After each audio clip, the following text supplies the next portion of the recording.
you need to make sure that whatever you're doing, you're following a win condition. When we play goblins, we are essentially presenting win conditions to our opponents where we say, if you don't deal with this, eventually I'm going to win the game. But the problem is that when you're presenting win conditions, you can present many win conditions at a time. And by presenting too many win conditions, generally our win conditions can be destroyed by a board wipe. Or if a specific creature gets taken out, or if an enchantment gets put into play, it completely stops what we're trying to do. So if we have too many win conditions on the board and it all gets stopped, it can leave us in a position where we have no cards left in our hand. Krenko costs too much mana to play now, and then we just sit and we do nothing for the rest of the game.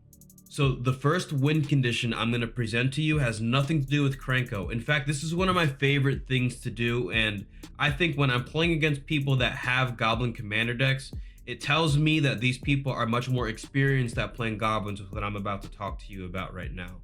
What I have over here, I'll call Lightning Rods, and I call them Lightning Rods because these cards over here can generate a lot of power or present a lot of damage to our opponents.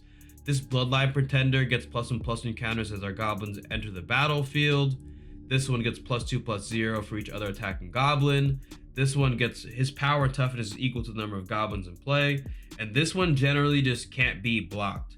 We also have a Pen and Blade that gives our goblins +1, that gives a creature +1/+1 for each creature that we control.